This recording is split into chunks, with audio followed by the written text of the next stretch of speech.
तो फिल्म की शुरुआत होती है अंटार्कटिक ओशन से सर्दियों के मौसम में। एक बहुत बड़ा शिप जमे हुए समुद्र के अंदर फंस चुका था।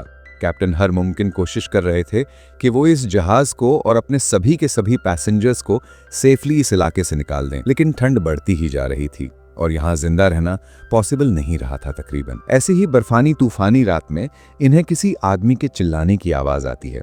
वो मदद के लिए चिल्ला रहा था। कैप्टन अपने कुछ साथियों के साथ उसकी मदद के लिए यहाँ पहुंचे तो उस आदमी ने कहा, प्लीज या तो मुझे यहाँ से ले जाओ या मुझे मार दो, मुझे तड़पने के लिए यहाँ मत छोड़ना। उसकी हालत पर रहम खाते हुए कैप्टन उसे अपनी शिप के अंदर ले आते हैं, पर ऐसा करते ही इस शिप के पास एक मॉन्स्टर आ गया जो असल में उस आदमी के पीछे पड़ा था और उसी से बचने के लिए मदद मांग रहा था।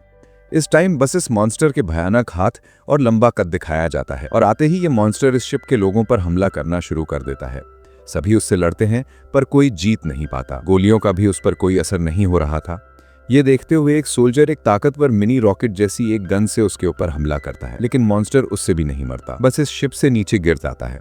उस गुस्से में आकर ये मॉन्स्टर अब इनके शिप को जोर जोर से हिलाने लगा था, जिससे शिप के अंदर काफी तोड़फोड़ हो रही थी और इन लोगों की जान खतरे में भी पड़ रही थी। ये देखते हुए ऊपर से कैप्टन उस मॉन्स्टर की पास वाली बर्फ पर कुछ जोरदार चीज मारते हैं, जिससे आसपास की बर्फ टूट जाती है और वो मॉन्स्टर उस ठंडे बर्फीले पानी में दफन हो जाता है। इन लोगों को लगा कि वो मॉन्स्टर अब मर गया होगा, पर ऐसा नहीं था। खैर, अब सुबह भी हो जाती है और कैप्टन उसी आदमी के पास आते हैं जिसकी रात उन्होंने मदद की थी और वो पूछते हैं कि आखिर ये मॉन्स्टर तुम्हारे पीछे कैसे पड़ा था। ये सवाल सुनते ही वो आदमी अपनी कहानी सुनाने लगता है और ऐसे सीन्स पास्ट में चले जाते हैं। हम उस आदमी विक्टर का बचपन देखते हैं जिस टाइम वो 12 साल का था।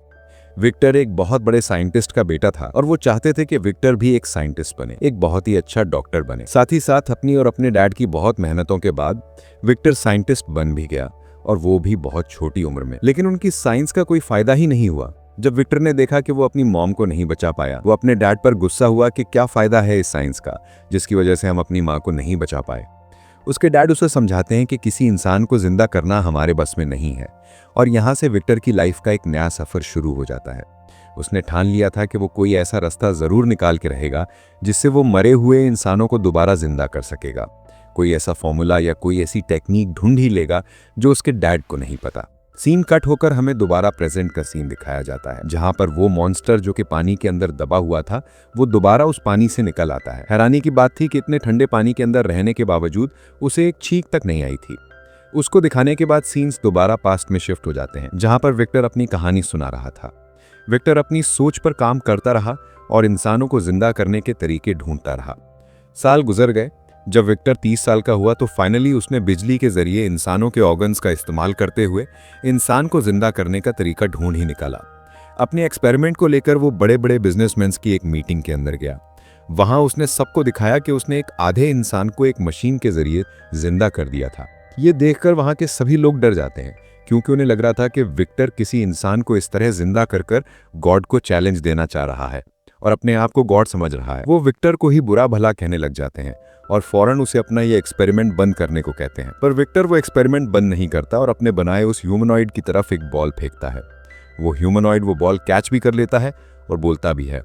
ये देखकर सब लोग डर जाते हैं और फौरन विक्टर को यहाँ से चले जाने को कहते हैं।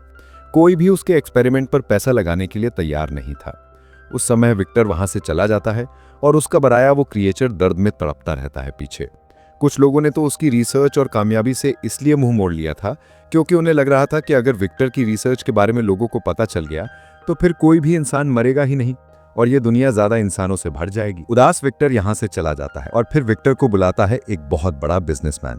असल में मसला ये था कि इस बिजनेसमैन के पास पैसा बहुत था, बिजनेस बहुत था, पर उसकी अपनी जिंदगी बहुत कम रह गई थी। वो सालों से ही कोई ऐसा तरीका ढूंढ रहा था जिससे वो अपनी बीमारी को ठीक कर सके और अपनी लाइफ बढ़ा सके। और अब विक्टर को देखते हुए, उसके एक्सपेरिमेंट के बारे में जानकर उसके अंदर भी उम्मीद जगी थी कि वो भी अपनी जिंदगी जी सकता है।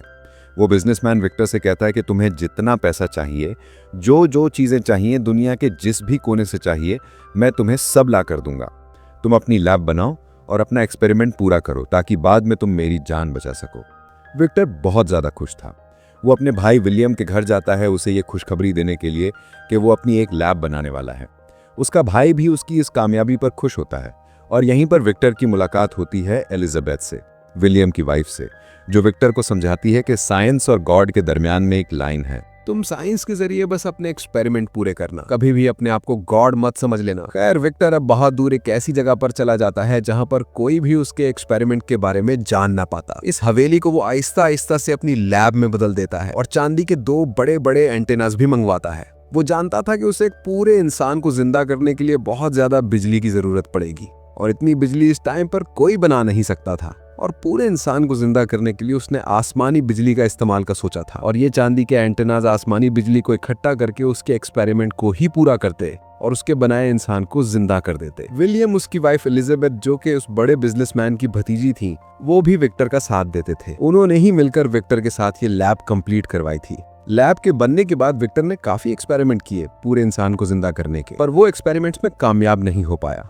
तब एलिजाबेथ ने उसे कहा, ऐसे नहीं, तुम बिल्कुल शुरू से शुरू करो, अपने ऊपर गौर करो, जैसे तुम हो वैसा ही उसे बनाओ। विक्टर एलिजाबेथ की बात समझ गया और उसने अपना एक्सपेरिमेंट नए सिरे से शुरू किया।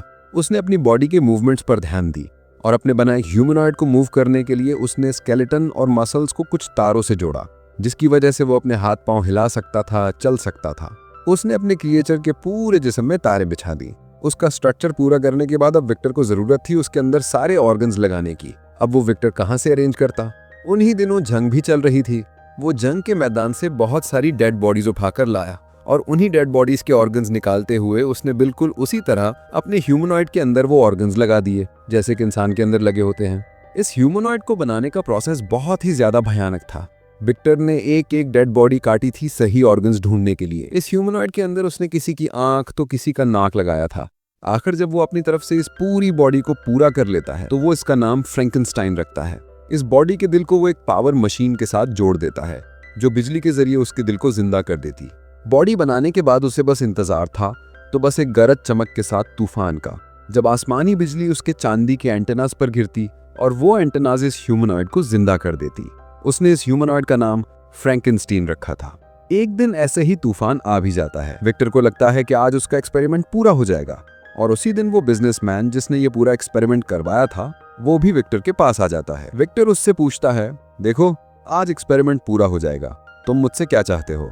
आदमी कहता है, मैं और क्या चाहूंगा, मैं बस यही चाहता हूं कि जब मैं मर जाऊं तो तुम मुझे भी इस बॉडी की तरह ही जिंदा कर देना, और अगर तुम मुझे जिंदा नहीं कर सकते तो मेरा दिल और दिमाग इस बॉडी में डाल देना।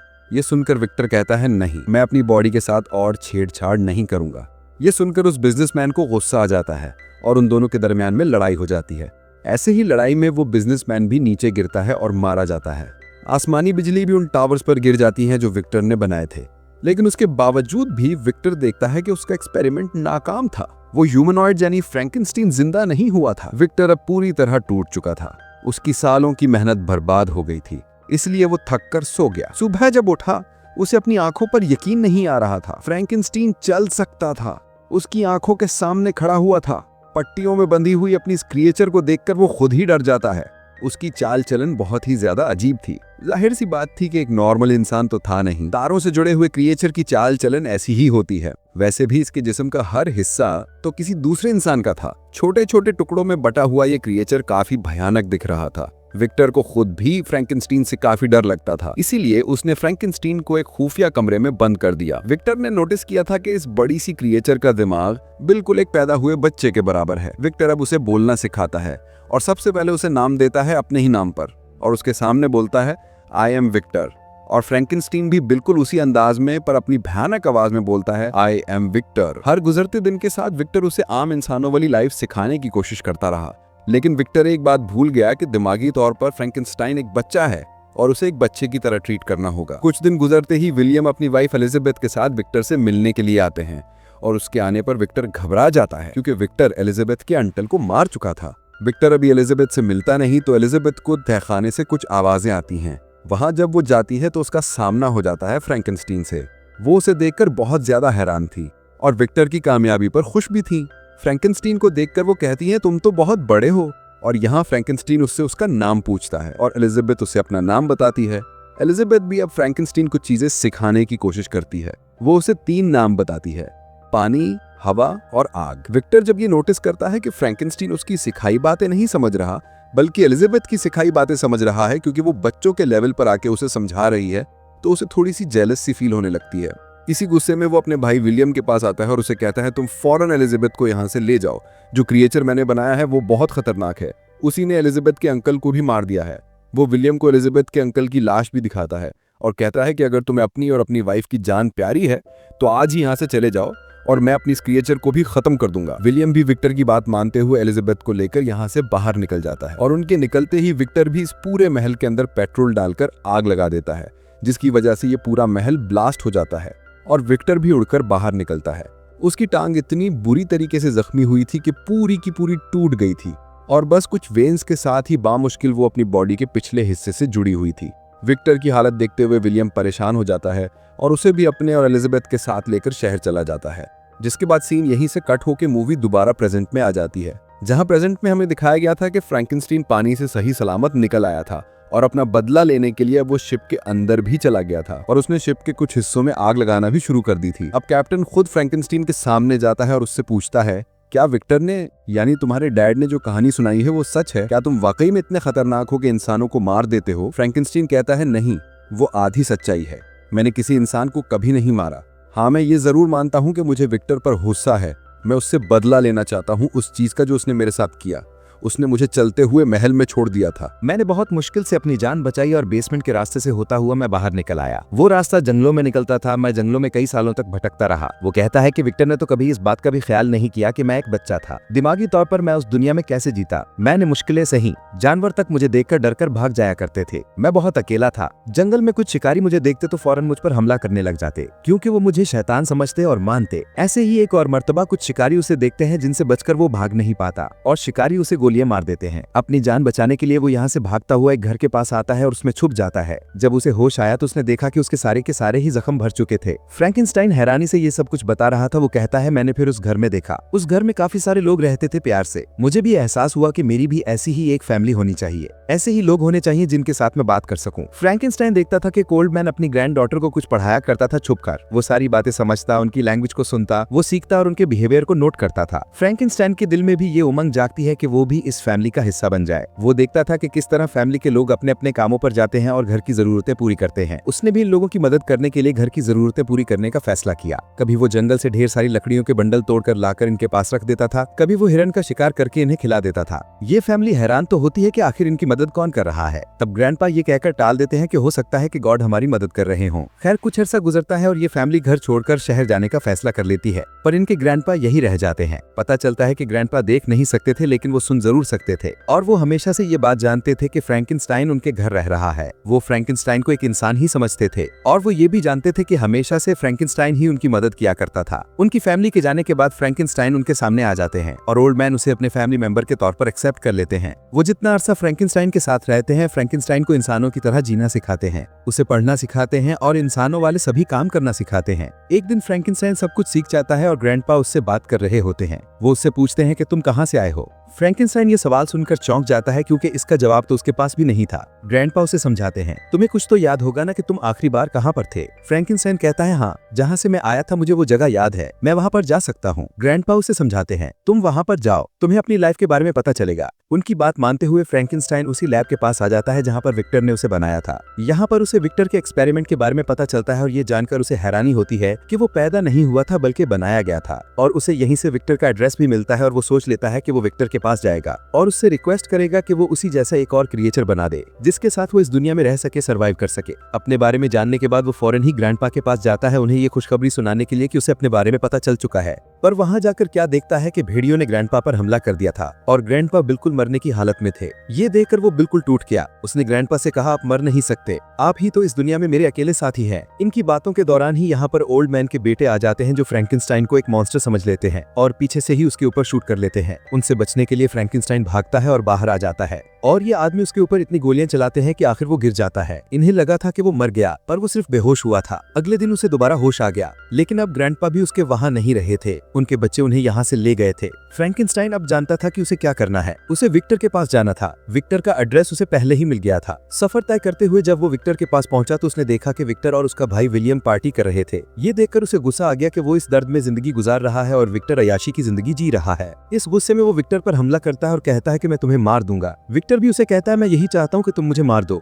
मुझे अफसोस है अपने आप पर कि मैंने तुम जैसे भयानक क्रिएचर को बनाया। मैं तो उस दिन से पछता रहा हूँ जिस दिन से मैंने तुम जैसे मॉन्स्टर को बचाया। फ्रैंकेनस्टाइन उसे कहता है मैं मॉन्स्टर नहीं हूँ, पर विक्टर उसकी बात नहीं सुनता और उसके ऊपर गोली से हमला करने ही वाला होता है, पर एलिजाबेथ फ्रैंकेनस्टाइन के सामने आ जाती है और फ्रैंकेनस्टाइन की गोली अपने ऊपर खा लेती है। फ्रैंकेनस्टाइन एक मर्तबा दोबारा टूट गया था क्योंकि ग्रैंडपा और एलिजाबेथ ही थे जो उसे इंसान समझते थे। दुख में एलिजाबेथ को गोद में उठाए वो पार्टी में से बाहर निकल जाता है। घर पर अपनी वाइफ के मरने की वजह से विलियम भी सदमे में आ चुका था। वो विक्टर से कहता है कि तुमने सब बर्बाद कर दिया। हालांकि विक्टर उसे माफी भी मांगता रहा, लेकिन फिर भी विलियम उसे अपने घर से निकाल देता है। विक्टर को अब फ्रैंकेनस्टाइन पर बहुत ज्यादा गुस्सा आ गया था कि उसकी वजह से उसके भाई की लाइफ बर्बाद हो गई। बदला लेने के लिए वो दोबारा फ्रैंकेनस्टाइन को ढूंढते हुए उस तक पहुंचता है और गुस्से में जाकर उसकी नाक उतार देता है। विक्टर उसे कहता है कि मैं तुमसे अपना बदला लेकर ही रहूंगा। फ्रैंकेनस्टाइन कहता है अच्छा, अगर तुम मुझसे अपना बदला लेना चाहते हो तो मुझे ढूंढ लेना। ये कहकर वो वहां से चला जाता है और ऐसे ही सालों गुजर जाते हैं। काफी सालों तक विक्टर भी फ्रैंकेनस्टाइन का पीछा करता रहा, कई ऐसी चीजें लेकर जिससे वो फ्रैंकेनस्टाइन को मार सकता था। एक दिन फ्रैंकेनस्टाइन खुद उसके सामने आ गया और उसने कहा आखिर क्या है तुम्हारे पास मुझे मारने के लिए? लाओ मुझे दो, मैं खुद अपने आप को मारूंगा, लेकिन अगर मैं ना मरा तो मैं तुम्हें मार दूंगा। विक्टर फ्रैंकेनस्टाइन के हाथ डायनामाइट पकड़ा देता है, यानी बम पकड़ा देता है, जिसकी वजह से फ्रैंकेनस्टाइन ब्लास्ट हो जाता है, पर हमेशा की तरह मरता नहीं और कुछ अरसे बाद जिंदा हो जाता है। और उसके बाद से ही अब वो विक्टर के पीछे पड़ चुका था, क्योंकि अब अपने कहे के मुताबिक उसने विक्टर को मारना था। वो जब विक्टर को टॉर्चर कर रहा था, जब उसे मार रहा था, तभी तो विक्टर ने मदद के लिए कैप्टन और उसके लोगों को बुलाया था। ये वही सीन था जो हमें मूवी के स्टार्ट में दिखाया गया था। प्रेजेंट में फ्रैंकेनस्टाइन ही कैप्टन और विक्टर को ये सारी कहानी सुना रहा था। वो विक्टर से कहता है मैं आपसे ज्यादा कुछ नहीं चाहता था, दिल से आपको मारना भी नहीं चाहता था, बस शुरू में मैं इतना ही चाहता था कि आपको ढूंढूं और आपसे कहूं कि मेरे जैसा एक और बना दो, जिसके साथ मैं जिंदगी गुजार सकूं, सरवाइव कर सकूं। उसकी ये बात सुनकर विक्टर की आंखों से आंसू आ जाते हैं और वो फ्रैंकेनस्टाइन से माफी मांगता है कि मैंने तुम पर एतबार नहीं किया, जिसे मैंने खुद बनाया था। विक्टर की हालत काफी खराब थी, वो मरने वाला था, पर मरने से पहले वो फ्रैंकेनस्टाइन को कहकर जाता है कि तुम्हें जीना होगा मेरी जगह पर और मुझे माफ भी करना होगा। फ्रैंकेनस्टाइन भी यहाँ पर विक्टर को माफ कर देता है और इनकी इस एंडिंग को देखकर शिप के सभी लोग रोने लग जाते हैं। आखिर फ्रैंकेनस्टाइन शिप से उतर जाता है और उनकी इस शिप को इस बर्फानी तोदे से आजाद करवाते हुए समंदर में भी भेज देता है। सभी लोग इस तरह आजाद हो जाते हैं सिर्फ और सिर्फ फ्रैंकेनस्टाइन की वजह से। आते हुए सभी फ्रैंकेनस्टाइन की तरफ हाथ हिलाते हैं। फ्रैंकेनस्टाइन इंसानों को एक और मर्तबा अपने से दूर जाते देखते हुए दुखी था, पर अब उसने ठान ली थी कि वो ये जिंदगी अकेले ही गुजारेगा और इस तरह उसे दिखाते हुए ही ये मूवी यहाँ खत्म हो जाती है।